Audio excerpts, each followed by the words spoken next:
Welcome to the Side Hustlers Society Podcast, the place where you can find out more about the hustles that are best for you. And of course, make more money in the process. Elijah has been in the gig economy and freelance space for over 8 years and has done over 4,000 deliveries on Uber Eats.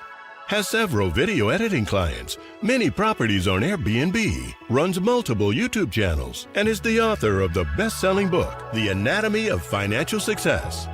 It's his mission to empower people with the tools needed to be successful. Now, welcome your host, the king of the side hustles, Elijah Blau.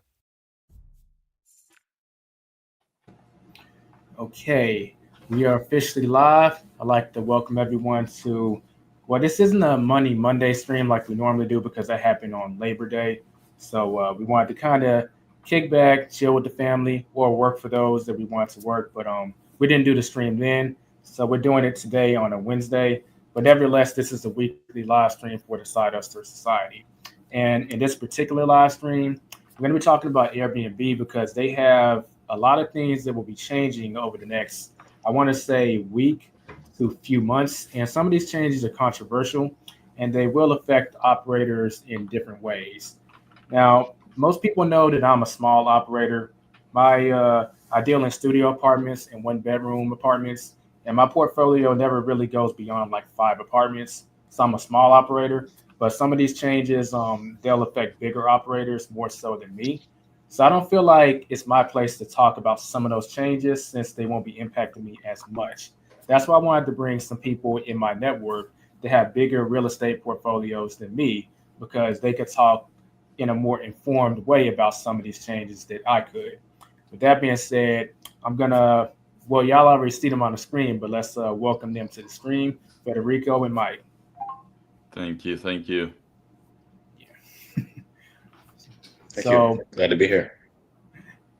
So what we could do from here is we'll go this way. So Federico, then Mike. But how about y'all just share overall what's the name of your business and how many properties do you have? And who do you typically serve in the hospitality market, whether it be corporate housing clients, leisure travelers, traveling nurses, etc.? We'll start with Federico. Yeah, absolutely. So, Federico Zimmerman. I've been in the short-term rental space for probably 5-6 years already. I currently have a property management business called Blackbird Hospitality Management, where we manage around 85-90 properties at the moment across the US.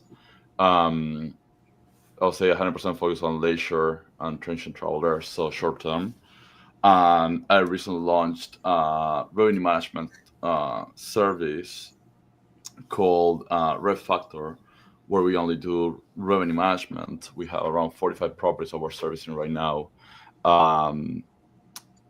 also across the US. And these are like mostly single operators that want to maximize their returns with their investment, and a few property managers as well that we're supporting. So, yep, that's me. Cool. How about you, Mike? Yeah, so I've known both of you all for quite a while, so glad to be in the space and talking about this topic today. So I'm here in the DFW, North Texas market. We both own, arbitrage, and we also manage just under 40 properties. And we're going to have a pretty varied distribution, everything from 1-bedroom studios all the way to 6 and 7-bedroom homes. And our marketing is pretty diverse as well because we market to not only leisure travelers but also corporate, B2B companies, you name it. Traveling medical professionals, things like that. And for us, the past probably year or year and a half, we've really been doubling down in the B2B space and kind of, we spoke about it before the call, is that direct marketing space is doing, cold outbound and warm outbound outreaching, and even retargeting past guests, especially those that may have been traveling for work rather than leisure. Because typically we found that most of those individuals do come back to the city. And if you have multiple properties to offer, it's a win-win for everybody. So love that space. It's really it's really fun to kind of get into the marketing aspect, which we'll probably talk a little bit more about later. But yeah, I'm so glad to be here with you guys and look forward to the discussion. Nice. And I did forget to share on my end some my just customer avatar is essentially business travelers and corporate housing, also to a lesser degree travel nurses. So that's who I mainly cater to myself. So with that being said, we're going to talk about the topics of essentially Airbnb has changed the policy where hosts are going to now be responsible for chargebacks going into the future. They've also made certain changes to the cancellation policy, getting rid of what's known as the strict cancellation policy. And they're changing the fee structure, or not changing the fee structure, but if you use a PMS, you'll be crowbarred into the single fee structure as opposed to having the option to do the split structure. So we'll start off with the cancellation policy because I think that's the one that probably is the most known and it's been coming for a while. Funny thing, um, Airbnb, they said they were going to change it. I want to say maybe like towards the beginning of the summer. And they put a button out to say, hey, if you don't want to be automatically have your strict cancellation policy changed automatically to firm, just click here to opt out. And apparently, too many hosts were opting out. So they got rid of the opt out button and just said, look, we're just removing it altogether. I find that kind of hilarious. So, but before we get into that, let me actually share the official cancellation policy on the screen so that people can kind of know what I'm talking about. So everyone should be able to see my screen now. Okay. So this will be linked in the description. And essentially, after October 1st, the cancellation policy will no longer have the option to have a strict cancellation policy. To bring everyone up to speed, if someone books your place and they have something comes up and they have to cancel and get refunded, then depending on your cancellation policy, they will automatically get a full refund. They may get half a refund or they may get no refund. Of course, you as the host have the option to give a refund even if they don't qualify for it in your cancellation policy. The point is you have control. But the strict cancellation policy is essentially the strict cancellation policy. They have actually, I'll just go ahead and just read what it says here. And they have added something else that I find kind of interesting. We'll talk about. So when we go down to strict, it says if guests cancel 7 days or more before check-in, but after the 24-hour cancellation period, they'll receive 50% refund, including full taxes, and you'll be paid 50% for all night. If they cancel less than 7 days before check-in, they'll receive a refund of prorated taxes, and you'll be paid 100% for all night.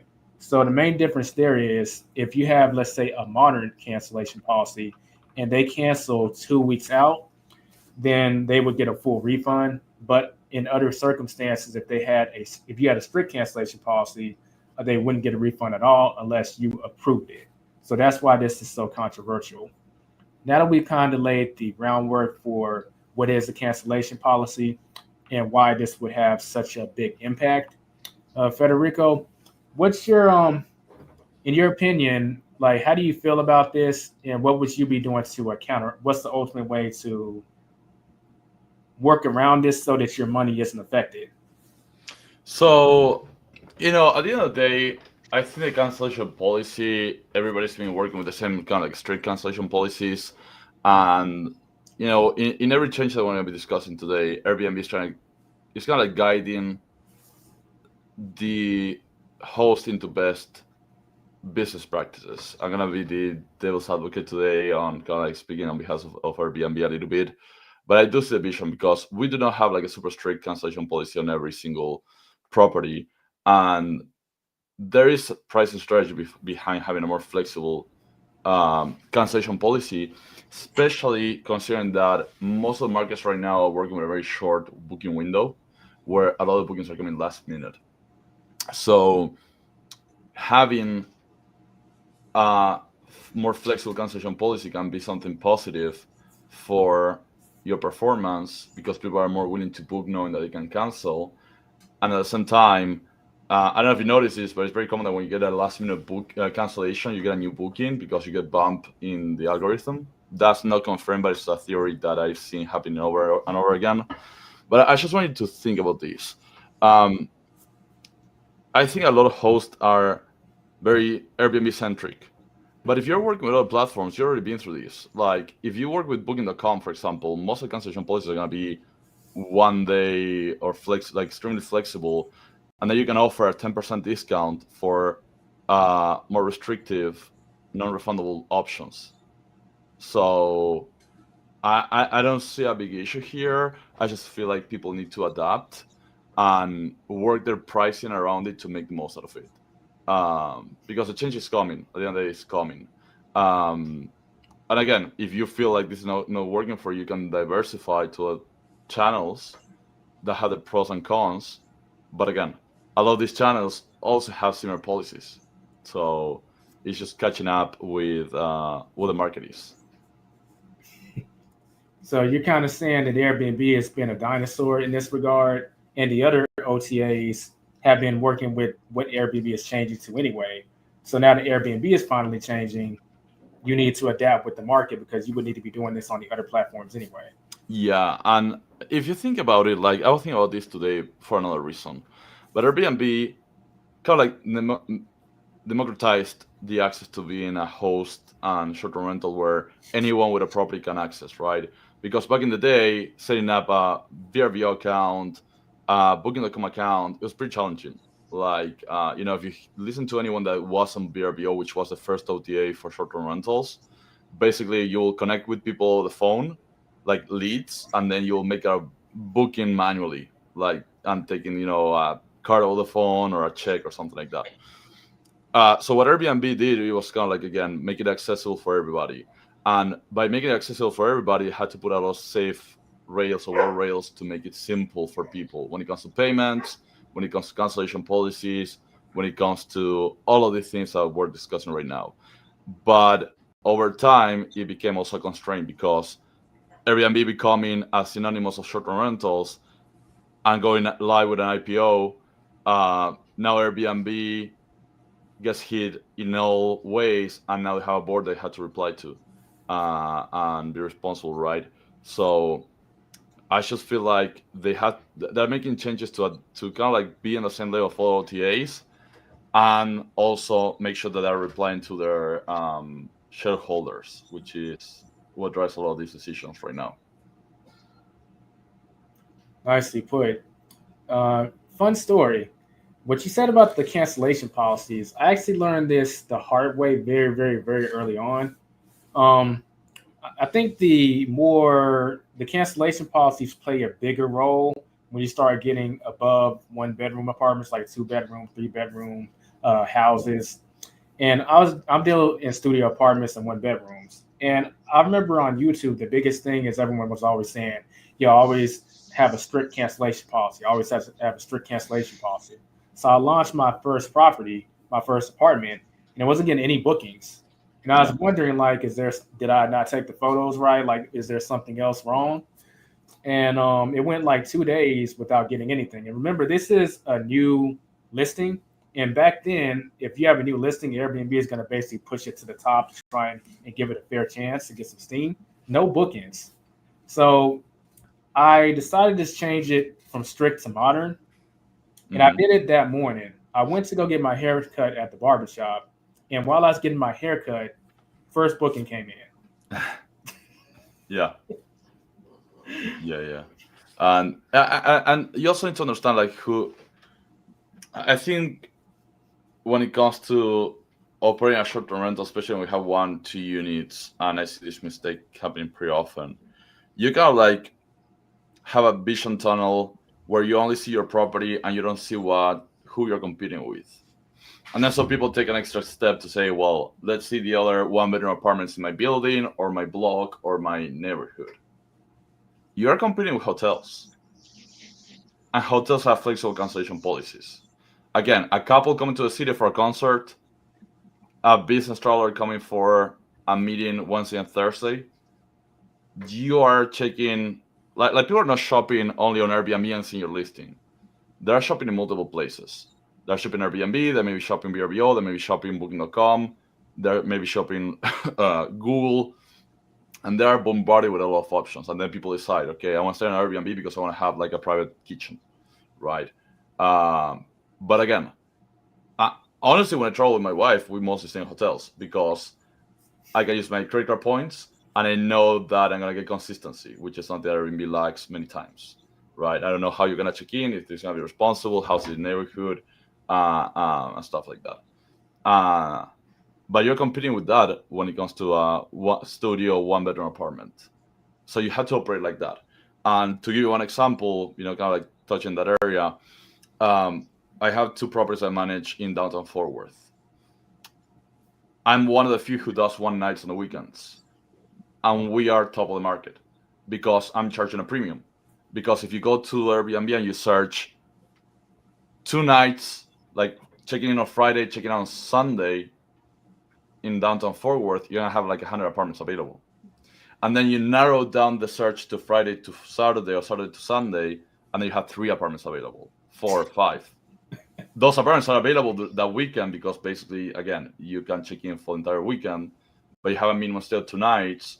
You are kind of like limiting yourself in the number of searches that are going to show up. If you're doing one-night stays, because I have a hotel next door, another around the corner, that is my competition. People coming to have dinner, romantic getaways on the weekends, sport events, going to the bus hall, whatever it is.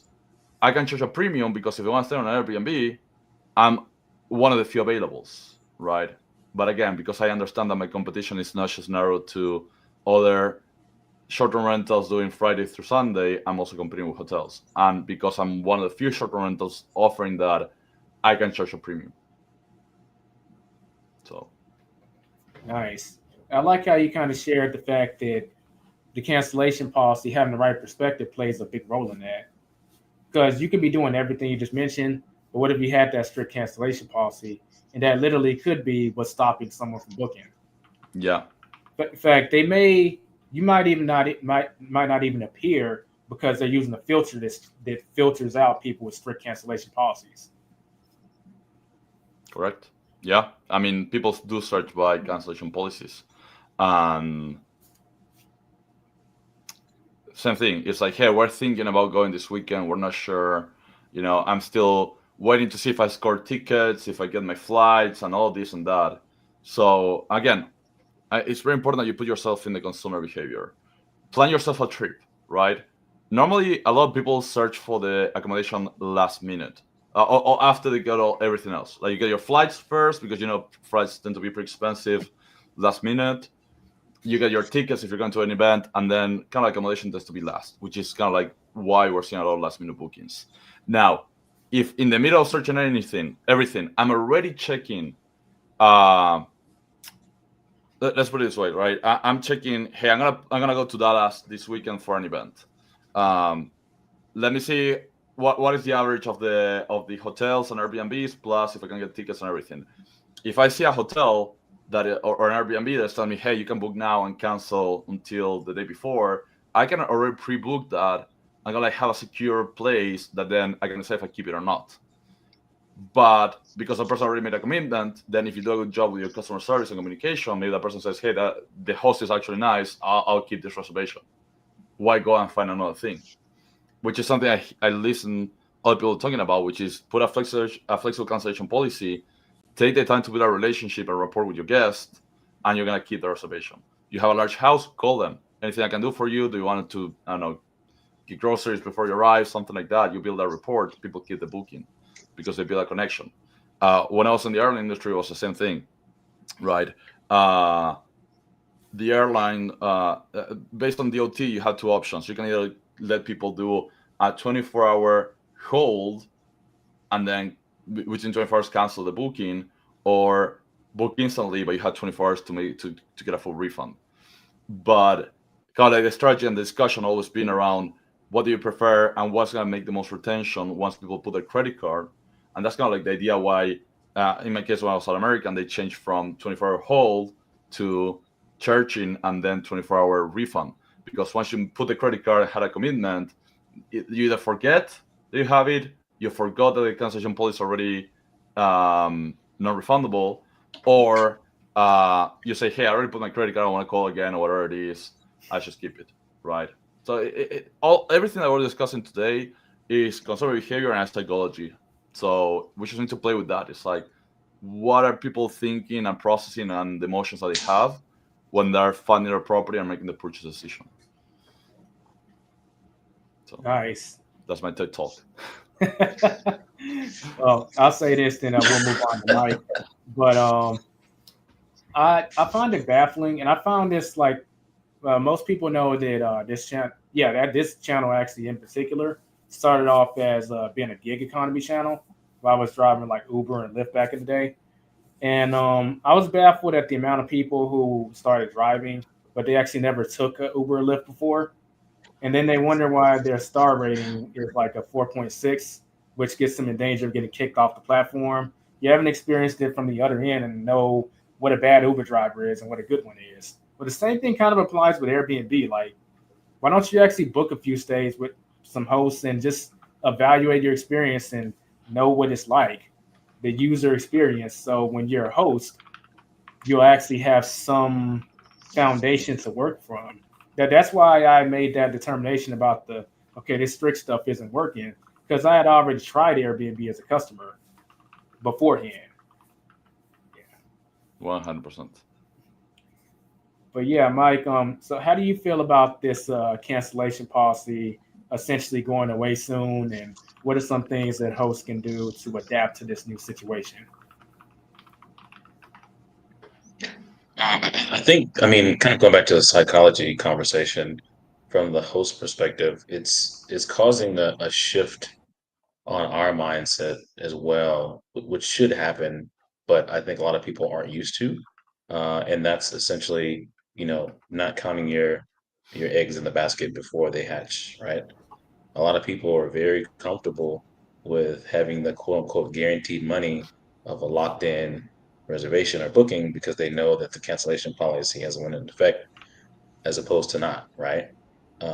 And when they lack the education and knowledge around pricing and revenue management and everything else that Federico's talking about, then they lose the opportunity when they do get that booking canceled to then recoup a new reservation in that short, small window, right? So I think that's something that a lot of people are probably wrestling with mentally, that they're going to have to adapt to. Uh, which, as Federico mentioned, if you've been on other platforms, you've been exposed to that, and you have been groomed to kind of have that position for your portfolio. And I get it; it's really really difficult if you've got 1, 2, maybe 3 units because hey, this is all I have. I'm not like a hotel or whatnot to where I can just shift things around. I know Federico, you have some stuff in different markets. Yeah. A lot of our stuff is here in the same market, so we do have a little bit more flexibility to kind of play Tetris, if you will, if there's availability to switch people from property to property for whatever reason, whether it's last minute or even in advance.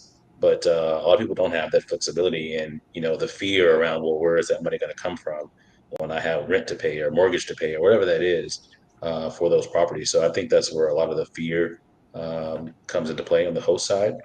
But adaptability is something, and it's going to continue to happen, right? There's going to be other changes that we're not, maybe privy to or agree with on the Airbnb side that will happen next year. I don't know what it's going to be, but it's going to be something. I guarantee you. Every year it's something, right? And so going with that mindset and adaptability, a rising tide raises all ships. So, that same change is happening to everybody. It's just not you, right? And so thinking about it from that perspective as well. I know we're going to get to the flat rate change for PMS in a moment, but yeah, I think adaptability is really key.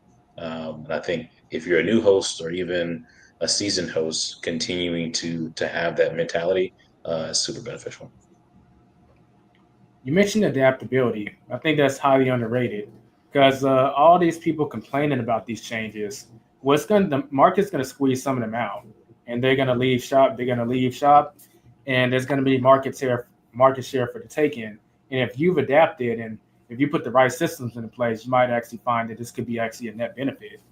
You could be making a little more money just from you putting the right systems in place, but then you'll make more money because there's going to be less hosts on the market, which will create an opportunity for you to raise your rates if you're one of the few that's the last one standing in your market.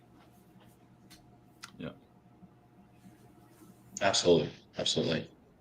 And I mean, I think about this even from a direct booking standpoint as well, because for someone that wants to go fully direct or partially direct, you have to think about how these competing policies may compete with your own policies for people that book direct with you, right?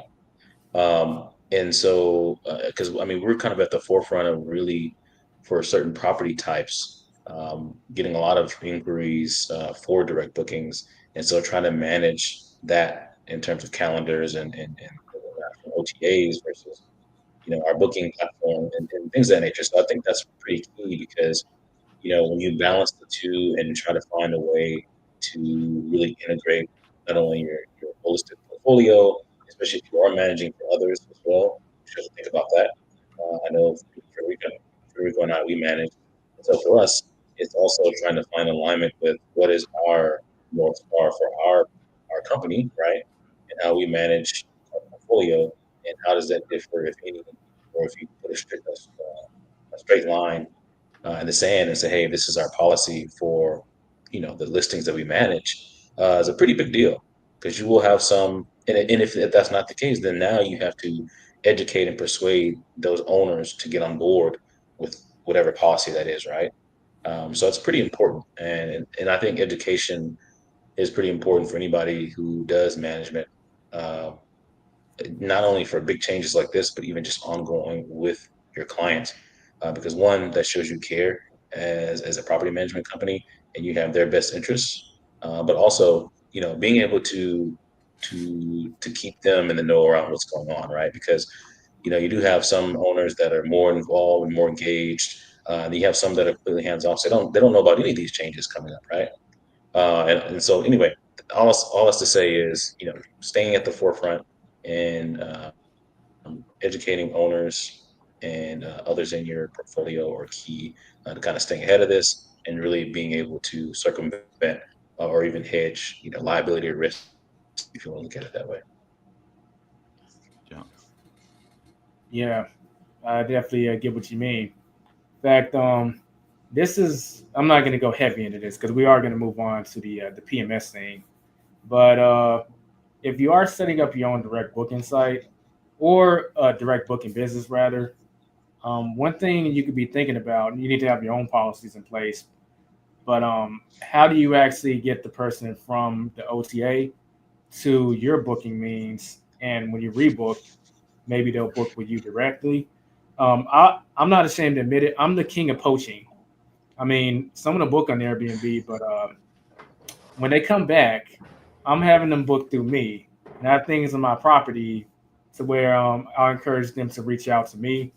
Or if I'm not going to give away my whole playbook, I'll just say that there are ways to poach from these OTAs. And if you're setting up direct bookings, you would do well too. Because in my opinion, if whoever has the email and the phone number on file, that's their customer. And the OTAs most of the time aren't sharing that with us. So as far as I'm concerned, that's their customer. But yeah. yeah, and even Airbnb changed their policy to make sure that you're not taking guests off platform and collecting emails because they want to retain that. But that's the whole point. I think we need to understand that this is everything that Airbnb and the different OTAs are doing is competing for their customer base, right? Retention of the customer base, making sure that the guests are continuing to pick Airbnb, because I think that hosts are going to be there always, but guests can shift, prefer OTAs, and BRB has been investing a lot in marketing in the US market.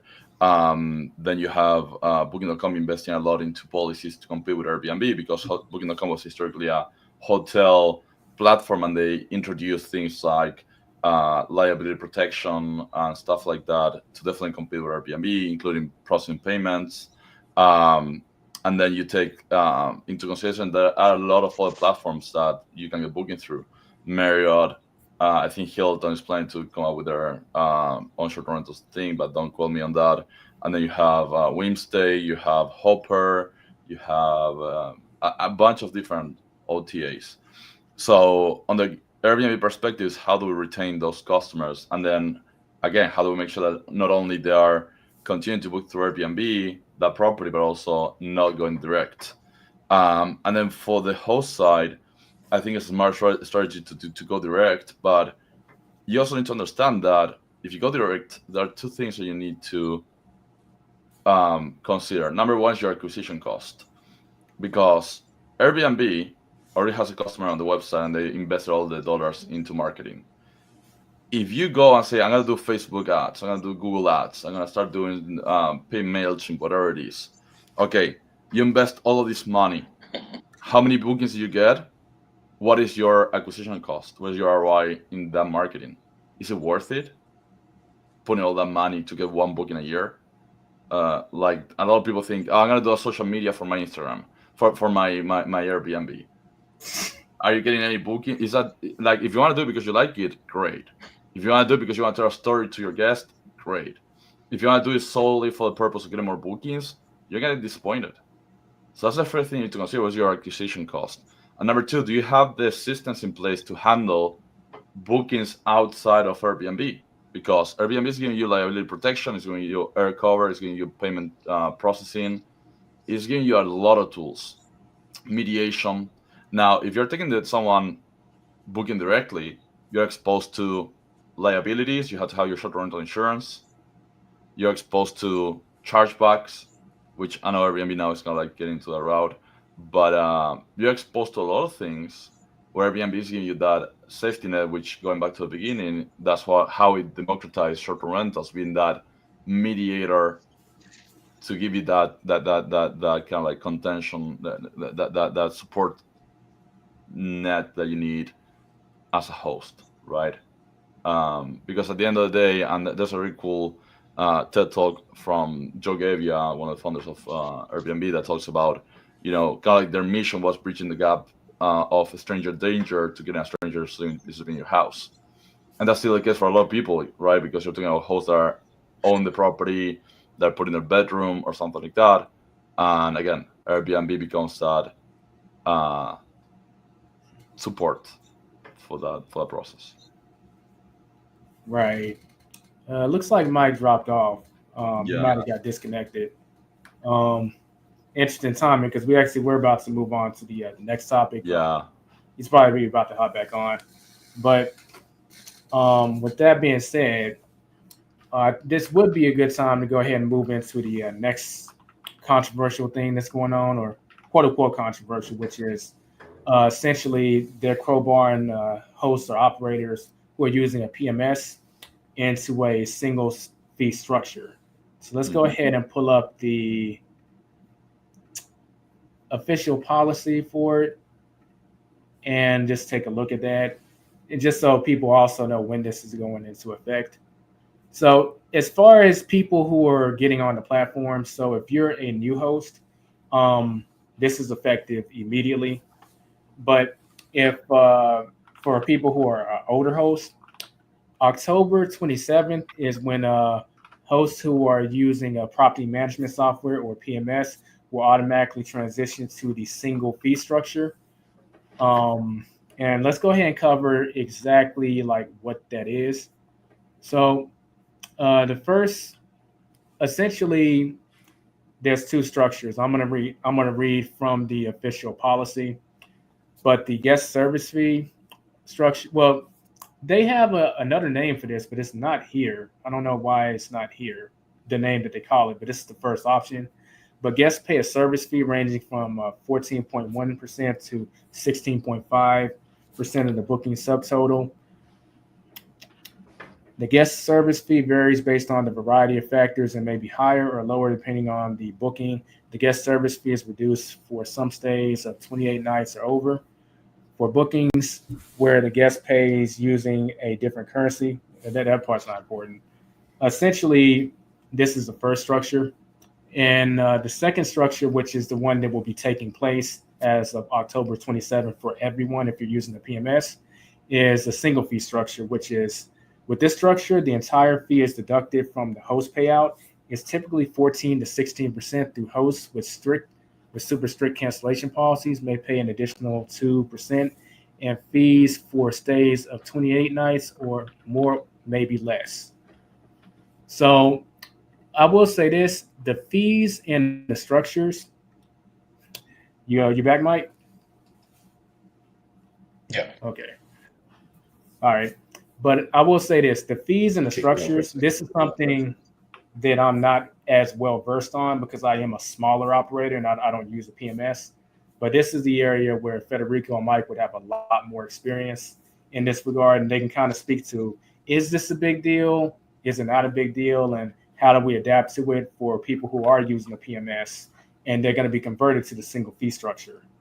So, Federico, what's your opinion on this change, and how do hosts adapt to this? If they are using the other structure, they'll have to use a single fee structure going forward. Yeah, so I think that there's a background to cover in terms of like the fees and how things work. Starting by this was already the case for any country where Airbnb operates outside of like United States, Canada, Argentina, Uruguay, and probably another 2 or 3 countries. But Airbnb already had this structure internationally. And you gotta look a little bit back to understand how we got to this point. Number one, Airbnb for years had a running meme online that it was about the cleaning fees, right? Because I can tell you, Airbnb, and I got this information multiple times. And actually, if you talk to your VRBO representative, if you have a VRBO representative call you to give suggestions to how to improve your listing, they're gonna tell you your cleaning fee shouldn't be more than a night of the stay. And honestly, it should be like 10% of the total stay. So cleaning fees has always been a friction point, especially when hosts were charging stupid amounts, right? Which was the case, and especially when hosts are charging stupid amounts and asking the guests to clean the house when they leave. So Airbnb was working on ways, because I can tell you many years ago, something I didn't know one was doing was splitting the cleaning fee with a management fee or resort fee that was included into the nightly rate.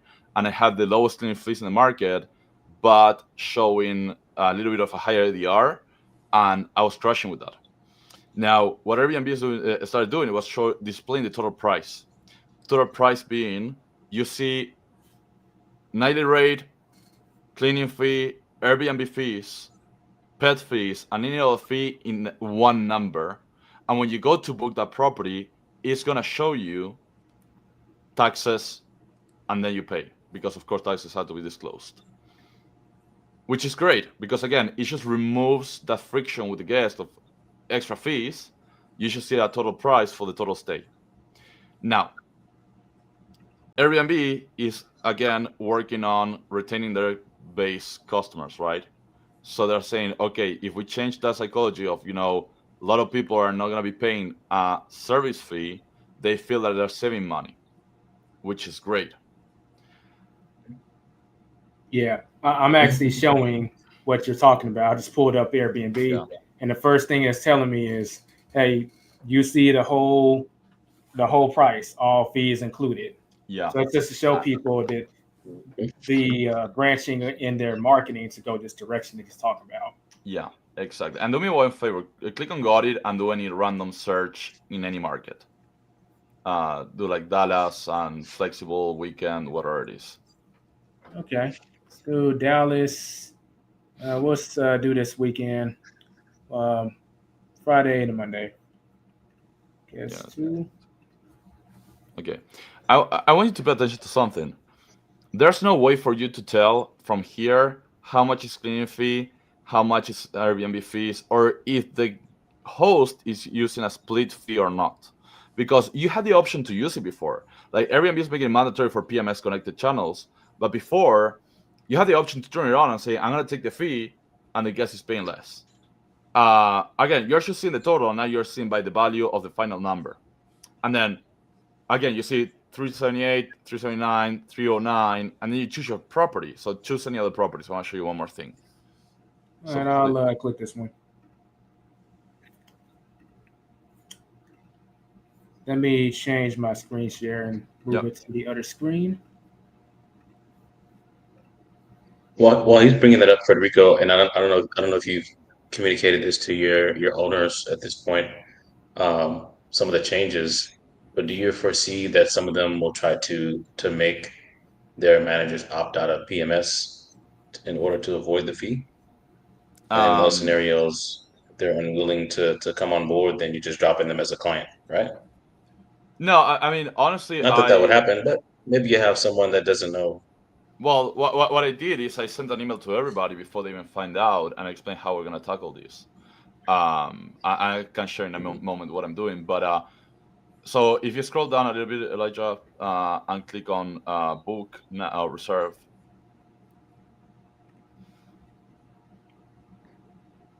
you can see here now that again you're seeing the total price. I'm getting back to this.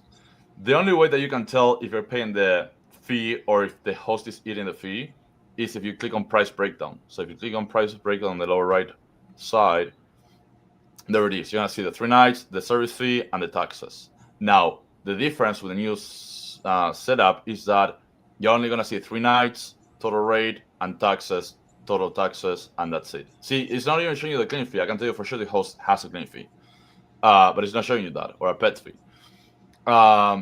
So my whole point with this is it's not going to affect you competitively if you mark up your rates, but you need to understand that you need to mark up your rates.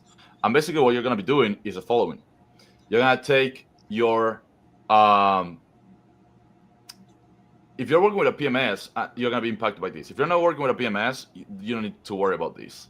Now, if you're working with a PMS, every PMS has built in an option to mark up your rates. Marking up your rates meaning that from the price that you're showing your PMS, which most of the times is coming from Price Labs, Wheelhouse, or Beyond Pricing, whatever you're using, or the PMS self dynamic pricing tool, that price is getting distributed to different channels, and you can mark up those rates depending on the channel based on their fees.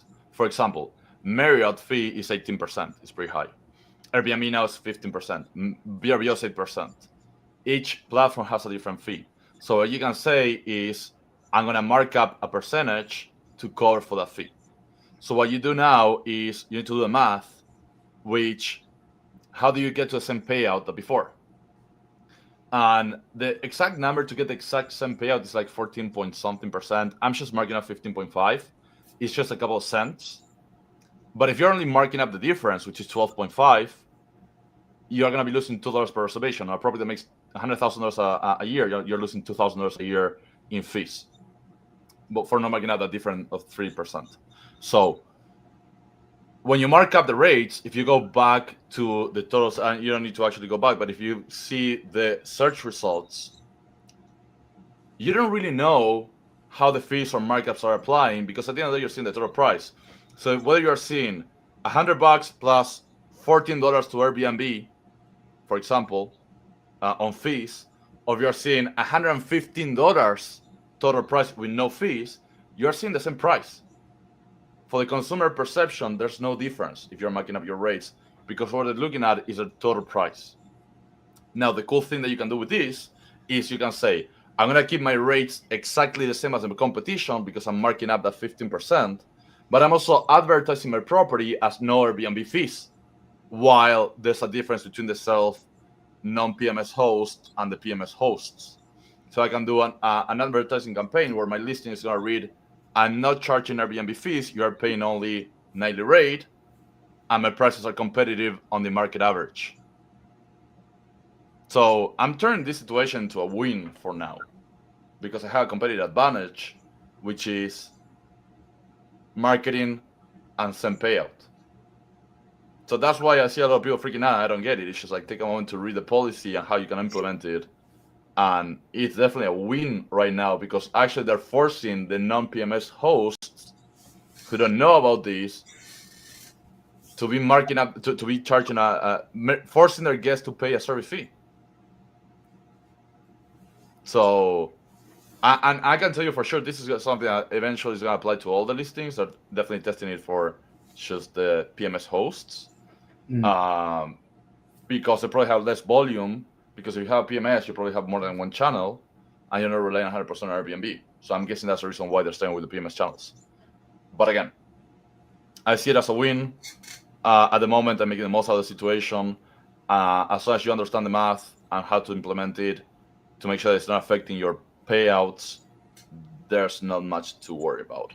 It's an unpopular decision for sure, but also it's a way for Airbnb to retain guests booking on Airbnb, because they're gonna start probably, and I'm guessing they even gonna start marking the listings. This listing doesn't have, how they have those different badges. Like this listing doesn't have a service fee or something like that. So those are my 2 cents on this policy at the moment. I love how you're take. People are scared of math. Like I think most people are scared of math even in school. I was. And look at you. Here you are doing it, and it's putting you ahead of the game. Yeah. Probably even more so when it rolls out to everyone, and it won't just be people who are using the PMS. Yeah, that's correct. Yeah. So before we go to Mike, I do want to ask everyone that's watching, y'all can give this video a thumbs up for the YouTube algorithm. Very much appreciate it. Of course, don't forget to subscribe if you're new. There's a lot of Airbnb content on this channel, and also there's content about how to succeed in real estate and hospitality in general. With that being said, Mike, what's your opinion on this whole thing with the fee for PMS users, and how are you working around it? Or what advice would you give to people who need to work around it? So similar to what Federico mentioned, doing the markup is probably going to be your best bet. Um, and then go back to what I mentioned before about adaptability and some of the changes. And I know this has come, at least for now, between PMS users and non-PMS users, and maybe in the interim for those that are using a PMS and they only have one listing, maybe they don't need to be using a PMS, so maybe they'll, opt out of that. But again, it depends on their strategic approach, how they want to do their distribution. And at this point, if you really want to be able to have the distribution efficiently, a PMS is what's going to help you get there, right? Um, and with the adaptability, with the changes, I mean, let's just say if it wasn't 15%, let's just say if it was 30%, do you think that they would actually lose more hosts? Maybe, maybe not. Because again, we talked about the number of people that are strictly on Airbnb. You'd be surprised that aren't even on VRBO, and those that again are on Airbnb and VRBO and nothing else. There's a lot of opportunity to have more distribution, and I think the less reliance. And I know everyone's at different stages. Federico, you and I have been doing this for a long time, and the earlier that you start with building the muscle, the practices, the operating procedures, and everything else that goes with direct booking, makes it that less of an impact, if you will. If let's just say, you know, only 50% or 40% of your bookings are on Airbnb, right? Um, so those kinds of things play a huge role into that particular strategy. But the markups, the markdowns, I mean, again, Federico mentioned with all the other platforms, we're kind of already doing something similar. So if we're doing VRBO, we do markups on that. If we're doing, other channels like booking.com and so on and so forth, those also have markups from the PMS. So, and traditionally, technically, we've done markups on Airbnb. It hasn't been nearly as significant as VRBO and Booking, but we do that strategically just because and I know there's something probably a lot of people don't talk about is price parity between platforms and even I guess listings too, if you can get to that level. And people that have larger portfolio have to consider that.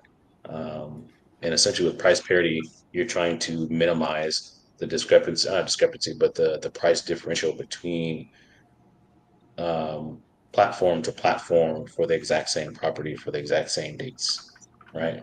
Um, And in some cases, if you want to drive traffic to one over the other, then you may go against some of those price parity rules, and you may, overly inflate on one or the other to push traffic towards one or the other.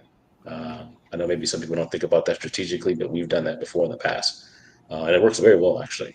Because as Federico mentioned, when people are looking, they're not just looking on typically one site; they're looking multiple places. Um, and there was a great platform. I'm trying to remember the name of it now. Starts with an H. Um, we don't Hopper? use it anymore, but they basically had it to where you could connect. What'd you say? No, sorry. Oh, um, well, I can't remember the name of it, but basically it's where you could connect um, most of your distributions to the platform, and in addition to your direct booking site, and it would show the pricing side by side for I Mm. think up to like 5 or 6 different OTAs. And depending on how you marketed that, whether it's on your website, social media, so on and so forth, it could be a real driver for booking one place or the other. So things like that. Hopefully, I answered that. I don't know, kind of went a roundabout way, but I think it all comes down to distribution, and then also how much traffic or focus you have on Airbnb versus other channels. And let me add something on top of that, because you're making some interesting points. I was asking ChatGPT how many Airbnb listings are in other platforms, and even though there's no exact number, and I read different numbers in the past, the estimate is like 79% of the listings are only on Airbnb. That's telling you a lot, because again, Airbnb has a lot of control over almost 80% of their inventory. Because again, a lot of the hosts are just working with Airbnb. They don't know anything else. They don't know how to connect or set up an account in anything else, or doing an OTA, a PMS. Like I remember once I went to Austin. I was chatting with my host. I went for Formula One, so we booked like a room or something like that. It was like 2 or 3 years ago, and the guy was like, "Yeah, I started doing this before COVID, and I started renting apartments, and I started putting on Airbnb." And I was like, "Oh, you are arbitraging apartments?" And he was like, "What is that?" So he just like came out with this idea and started doing it, not knowing that it was like something very well done, unknown in the industry, right? So again, we are in our own kind of like bubble where we know what OTAs are, connections, PMSs, and etc. Most of the hosts have no idea they should set up an Airbnb account because a friend told them they used Airbnb in the past. They saw that it was easy. Again, Airbnb makes it easy to list because if you think about it, they ask you 11 questions to set up an account. You create your sign in. They ask you 11, 19. It's a 19th the things I need to do. Put 5 photos, put a title, put like this and that. They hold your hand on the process, and then you're live. Then you can edit a lot of settings, and people don't know that, and that's gonna help you with optimization. But they make it super easy because they need to grab as many hosts as possible and as many guests as possible, and then retaining that host on Airbnb, making it easy, and making sure they're not driving, not moving to other platforms and OTAs, right? So that's what Airbnb did pretty smart as a business model. So yeah, it's just like when we're looking at these changes, we need to consider that how many people are affecting, and then what is your strategy? What is your situation? Do you have the option to pivot and distribute and have a diverse portfolio of like distribution channels, and at the same time, what is happening? Why Airbnb can make those changes is because they have control of 80% of the inventory where they're only working with Airbnb, and whatever change they make is most likely like they're gonna stay with Airbnb for the moment, and we are already diversified enough that we're just gonna keep Airbnb, and I don't think anyone has decided to stop listing Airbnb and keep the listing on other channels. Like if you're removing your listing from Airbnb, you're removing the listing from everywhere. I haven't heard anyone saying I'm not gonna host anymore on Airbnb and I'm gonna do Booking.com, stuff like that. Maybe 1 or 2 people.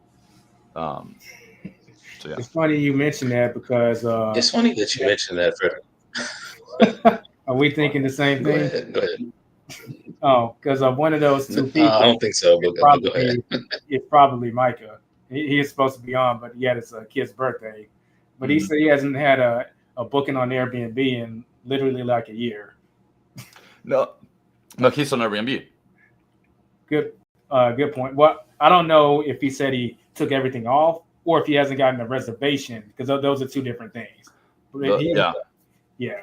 And again, I'm talking about them. I know Micah has his strategy and he's doing a lot like direct and corporate trolling. You're talking about the typical host. He's not the typical. I'm talking about the typical host. Like, okay, let's say Airbnb loses 0.1% of the host, but retains 3% of their guests. It's a win for them. Because they're not operating at 100% occupancy Airbnb, like having inventory to sell. So losing 0.1%, it's not gonna make a big impact, because the guests who are paying at the end of the day for Airbnb to generate the money are still gonna be booking on Airbnb, right? But yeah, at the end of the day, my point of view is like definitely working only with Airbnb is as Mark Simpson said, it's building your business in someone else's backyard. You definitely want to be diversified, because I've been through like at least a million suspended for a couple of weeks, and during those weeks we got Booking.com and VRBO and direct bookings and Global Vacation Rentals, but it wasn't as much. And then we have a few properties that, because of the market or avatar, we have more VRBO bookings, right?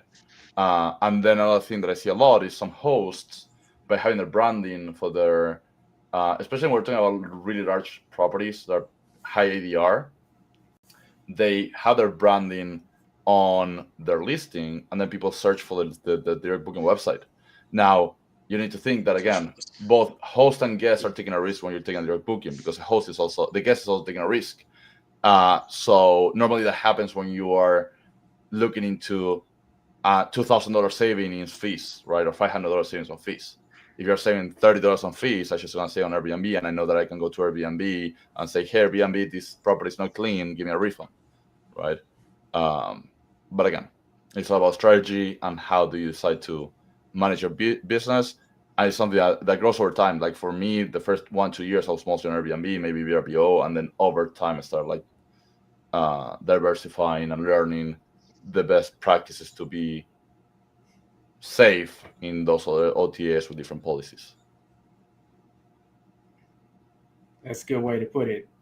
Yeah, I agree 100%. I mean, I would say, I mean, those that dare to venture into direct booking, and step their toe into that. I mean, getting the systems in place, everything else, is also very important for reviews for direct booking as well. I would say a bad Google review is almost worse than a bad Airbnb review, right? And so when it comes to branding, because not only do future guests see that, but maybe you are working with other partners, right? Larger companies and so on and so forth, and they see that, and that's a reflection of you and your company. That's a big deal. And so, I think that's important, as well as some of the protections which is, I know we're going to get to it in a discussion, but with the chargebacks, it sounds like we may be on a level playing field, more or less, to some degree, here pretty soon. But that could be a deal breaker for a lot of people, regardless of how big your operations are. And I'll tell you a story about that once we get to it. But Elijah, there is one property that we actually took over back in maybe February, March of this year, and we never listed it on Airbnb. It's all direct book since. Oh, nice. But again, you're working with I'm going to MPRs, do right? a case study on that as soon as we get a full year. What was that? Are you doing midterm rentals? No, it's everything. It's midterm, it's short term. I think the average nightly stay on that one is like 18 nights. Yeah, 18 nights, 16 nights, something like that. Interesting. So, yeah, and I mean, I'll put a caveat. It is a 1-bedroom. So, there's a lot more demand, at least in my opinion, at that level in urban suburban market, whether you do leisure or B2B. Yeah, and if you have your niche, I'll put it like this: it's easier to get more direct bookings for that than a 5-bedroom, 7-bedroom house, right? So, I was telling Elijah in past conversations, because of our branding and outreach and everything, there's often times where we get tons of inquiries that we can't even fulfill. And those typically are for the one bedrooms, where we just don't have any inventory at all. Uh, and that's why, we talked about, partnering with other operators that we trust locally and so on and so forth. So that's a good opportunity to do referrals. So even if you can't get the direct booking on your own, you may know someone in the market that can refer that person to you to then get the direct booking, right? And that can also help develop and build your own brand as well. But again, it's got to be someone you trust. So, aside from the people on this call and maybe some others that we know, I wouldn't just give that referral to anyone because again, that's your brand, especially if it is a corporate client or someone that's B2B. Yeah. Here recently in one of my units, I had someone who was here in Dallas for an internship for pretty much the whole summer. And he was referred to me by one of my, actually one of the veggie outers. So I have a vegan meetup group for those of y'all that don't know. We go to vegan restaurants and review them. And she's been going to meetups for a little while. And she's a realtor. And she knows that I'm an Airbnb host, but I also do direct bookings. And she played Business Cupid and connected us. And he booked directly with me. He stayed for the whole summer, so 2 months. I took a security deposit. And, this is the type of person that I want to serve. And when everything was done, uh, it worked out great, and he got a security deposit back. It was just very smooth, and it could be as simple as that. But all that was generated through a referral, so that's something to really take into consideration. Yeah, and I think that the one thing to keep in mind is again that takes time to build, right? Because those are great bookings, but also what is your acquisition cost in terms of like time and investment overall. I think that once you start to get to operate at a scale, those things become a little more challenging, or you build your team to take care of that.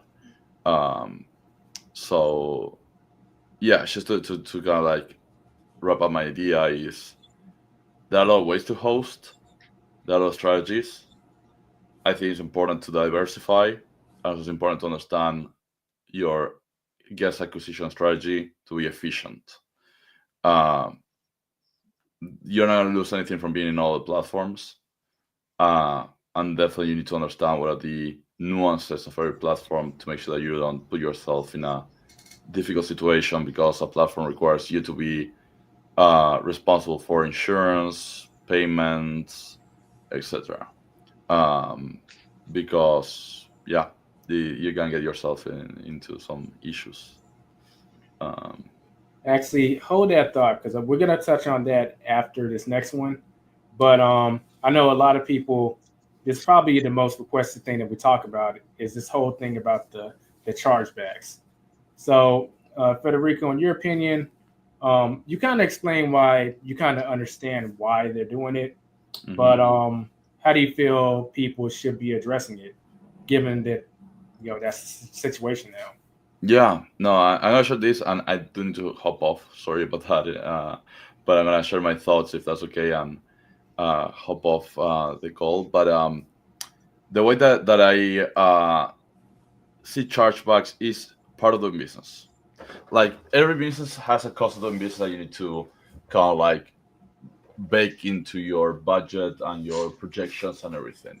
And you know that you may have a chargeback a year or two or whatever it is, and then it's a business process. Like hosts have chargebacks, um, sellers of anything have chargebacks, restaurants have chargebacks, anyone can have a chargeback. So you need to build a plan for that because dealing with chargebacks is like dealing with taxes, dealing with whatever you're dealing. It's kind of like the risk you take when you're processing payments. And again, I think we got accustomed to having Daddy Airbnb taking care of that for us. But the reality is that you're doing a business, you're exposed to chargebacks in general. That being said, you need to have an SOP in place to deal with chargebacks. Number one, how do you prevent chargebacks? What type of verification are you doing? Because there's a reality that hospitality and travel tend to be high risk because chargebacks are easier for two reasons. Number one, hosts are no experience, and number two, you can book last minute stay at the property and then do a chargeback, and there's nothing that you can do about it, right? So it is a high risk business. Actually, I have every one of my clients, because I don't take the payments, have a Stripe account for their own properties, and I had a chargeback for the first time since I launched this company, and I started working with Hostaway, which was November last year, and it was the first booking, so that account immediately got suspended because first booking chargeback, it's a high risk. We're also reinstated, which tends to be pretty difficult, but I'm dealing with the chargeback now. But because I have a rental agreement from the guest that they had to sign and put an ID, and using Happy Guest, shout out to Happy Guest crew, that gives me protection because I can show guest communication, I can show a rental agreement, I can show different documentation to show this person stay at the property, they booked the alleged stay, and they agreed to the rate. Another thing that I do, for example, because when you're working in processing payments, people create their Stripe account and they put a random name into their descriptor, right? Which is what it shows in your credit card statement, and they put, I don't know, your LLC name or whatever it is, which is has nothing to do with the state. So That's something right. I did is I have an automated message for each one of my Stripe accounts that when you book VRBO or direct, that's going to go through Stripe, you get a message that tells you, you're going to find in your credit card statement this descriptor. Please, if you have any questions before calling your bank, let us know. Because what we're facing in the beginning is that a lot of people didn't recognize the charge and were calling their bank, and we're having a lot of like early fraud detections. But by implementing that message, people start to recognize the charge on the credit card, especially because the way that we set up the charges are not all at once. We charge 20% before refundable when it's in a refundable period, and we charge 80% when it's not refundable. Because, sorry, if a guest cancels when it's not when it's refundable, you still pay the transaction fees. So we only charge a small percentage of the booking. But again, they're gonna see that sometimes if they book within the 30 days, it's gonna be two charges simultaneously, different amounts. If I see that in my credit card and I don't recognize the item, I'm gonna call my bank. So again, you need to set up all of these processes to make sure that you are safe, that your guest is educated on what they're purchasing, and then if it happens that you have a chargeback, number one, how you're gonna deal with it, and number two, at the end of the day, you need to understand yourself and then educate your clients. If you have property management company, that is a risk that you have when doing business and taking bookings, where you're liable for the payments. And the other thing I want to mention is like something that we implemented is we have 3DS verification activated in Stripe. 3DS is when you put a credit card online, for example, and it sends you a text message to your phone. Because it's not only chargebacks that people are just saying, I didn't like the place and I want my money back. You're dealing with fraud. That's what high risk is. Because again, I steal a credit card, I book for tonight, I book a plane for tonight. No one, and once the credit card holder realizes I already used the stay, used the flight, and that's why it's high risk. So by having a 3DS security implemented in our process, in our payments, when someone is doing a fraud booking, it will automatically send a text message to the credit card holder, the credit card owner, and that removes the liability from us and puts the liability into the credit card issuer in a lot of the chargebacks, right? And this is something you can activate on Stripe on the radar. You have to pay for, like, it's a small percentage, but it gives you that peace of mind that you are protected. So again, I don't know how the Airbnb chargeback policy is going to apply overall, but I think people have to be prepared where your guests are signing something, they're agreeing to the stay, have your house rules mentioning something about chargebacks and your rate agreed and something like that, and you're not going to refund anything if something this and this happens, and having all that prepared, because when it comes to the moment to a chargeback dispute, you're going to have to upload a ton of documentation. And it can be you can win a chargeback, but you have to have the documentation, the right documentation in place. So yeah, that is my take on Chargebacks. chargeback situation. Yeah, Federico, that's actually our last question. I'm going to go to Mike, but before you hop off, where can people find?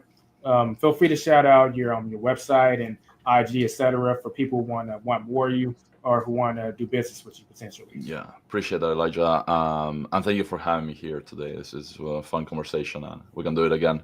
But people can find me on federico.zimmerman on Instagram. I used to have a different handle that was STR Guide, may come up. And then my property management company is blackbirdhm.com, hospitality management, or revenue management services. If you only want us to take care of your pricing, is revfactor.io. So yeah, that's how people can find me around. So yeah. Awesome. All right, we appreciate you hopping on. I know you got to hop off, but yeah, Yeah. y'all be sure to check out his website, and he drops a lot of game on IG too. And so definitely follow him on IG. Mostly present over there. Thank you guys. Appreciate you having me here, and it was fun, a lot of fun. So I hope that I was able to provide some value. Most definitely. I'll catch you later. See ya. So Mike, what's your opinion on the chargebacks and how should people be dealing with them? I think Federico did lay a pretty good foundation.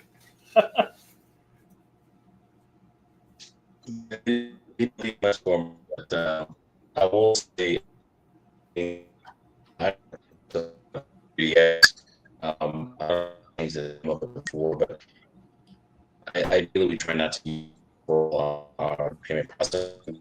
I do use 4 different payment processes to kind of distribute some of that risk if we need. But predominantly we use QuickBooks because they do have a chargeback protection program. We don't have to submit any documentation up to a dollar amount, depending on what threshold you choose. And so between that, other payment processors, I'm not sure if the 3DS that he's talking about, I know he mentioned it's probably a certain percentage extra on your payment processing fee. If that is just a flag, or if it's truly, protecting you, meaning if you get the charge back, they don't take the money. Because if you've been in experience a chargeback before, essentially what happens is if it's one of those 3 reasons that Federico mentioned, it's technically 6 different reasons that it could be for, but 3 are the main ones. Or there's 3 main ones. Is essentially if someone does a chargeback for whatever fee that is, it could be for, and typically it's for the whole reservation. They basically take that money out of your account first, and then they ask questions later. So let's just say you had a $3,000 booking. It could be, let's say a month-long booking. Usually it's shorter stays. The way I've seen it before in the past and with others, it's usually stays that are 7 days or less. And I guess some clear red flags to look out for is either same day bookings or even day before bookings. And I would even caution on 2 day before bookings as well, especially if it's happening before the weekend, because the bank isn't going to catch that till the next business day, right? So all some things to keep in mind. But typically what happens is they take that money directly out of your account, and then you have so many business days to then provide all the documentation to then dispute that. Now,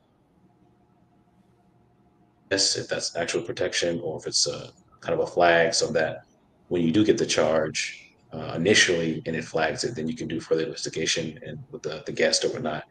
But if it's not, we've definitely been in scenarios before where we've won those chargebacks. We've definitely had some scenarios where we have not won the chargebacks. And in my opinion, at least from what we've seen, it doesn't matter what kind of documentation you have. It's up to the bank because it is the bank's decision on whether or not you win or lose that dispute. I'll give you a quick example. I know we're running out of time here, where we literally had everything that Federico mentioned. We had the rental agreement signed. We had the photo ID. We even had, because we were using ID verification software, the selfie that the person took as well. Wow. We had the IP address listed out because it was through Stripe.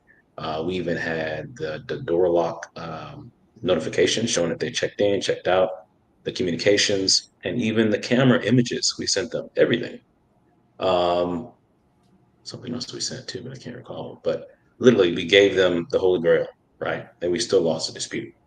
So I mean, you got to think about it. Even us as smaller operators, mid-sized operators, the big companies deal with this too. Airline companies, they lose chargebacks too.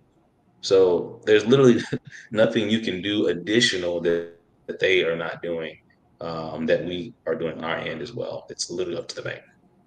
So just something to keep in mind. And a lot of things. One of the things that happen with these processors as well is if you get too many of these, one is they'll hold a certain percentage of your income every time you get a payout. Sometimes they can hold up to 60 days, 90 days, or they can suspend your account indefinitely, which means now you have to create a whole new business, another LLC, and a whole new entity so you can create a new Stripe account to then receive funds, because otherwise you won't be able to. Um, a really quick story, and gratefully it's not one of my own, but a good operator that I know. He has a larger portfolio than I do. He had about $120,000 locked up in his Stripe account because of chargebacks, Oh, and they held that money for 90 days. So talk about restriction on your cash flow and everything else in the business. That could literally kill your business if you're not prepared for that. So something to be aware of for small operators, large operators, you name it. Um, and the same goes Airbnb too, right? In this case, they're just going to withhold that from future payouts. But if you're expecting those funds, and again, that doesn't necessarily have to happen right after a stay, right? This could happen months after a stay, worst case scenario. So you're really not expecting it. So anyway, just be prepared for that. Put things in place. There's a lot of new features coming out with guest verification, ID verification, and rental agreements. Definitely use those to your advantage. And yeah, that's all I got. nicely put. The next thing we were going to go into is advice for setting up direct booking sites or like setting up a direct booking business. But throughout the whole stream, y'all dropped like a lot of nuggets to where we don't really even have to answer that question. Audience has enough to go ahead and get started with that. It's sprinkled throughout the whole stream in bits and pieces. So That's true. yeah, so my last thing I would ask is, where if people want to get more of you, feel free to shout out your Facebook group, your businesses, and your company. Yeah, absolutely. So I do a lot of education through our Facebook group online, the Dallas Midterm Rental Host group. You can also check us out on our official company page at PBD Stays on Instagram and PBD Stays on Facebook. Feel free to tag us, like us there as well. And DM me if you have any questions. I'm always there to help other hosts of any size. There's different mastermind groups that we're a part of, so we're always wanting to share that knowledge. Thanks again for having us. Hey, I appreciate you hopping on. So we're gonna go ahead and hop off here because I'm actually getting a little hungry myself, so I got to take care of that once I get off the stream. But I appreciate everyone from tuning in to this stream from the Side Hustle Society. Hopefully, y'all feel better equipped, better prepared for these changes that are coming. The bottom line is build a stronger business or actually build a business to stop relying strictly on Airbnb. You'll find that a lot of these changes that you're being forced to implement are changes that you would need to be running in order to run a successful business anyway. They just kind of force you to do it sooner than later. And if you're okay with making those changes, you'll find that the business world opens up because you can go on the other OTAs, which a lot of this stuff is already required there. And it could actually be a good bridge to you building your own stuff because you won't be blindsided by a lot of this stuff. Well, I've already kind of set a decent amount of it up here. So let me just go all the way and build a direct booking brand. And you'll have that option to do so. Yeah. So everyone, we'll catch y'all in the next stream. As I like to say, be safe and be profitable. And we'll catch y'all later. Don't forget to like the video and subscribe if you're new. See y'all.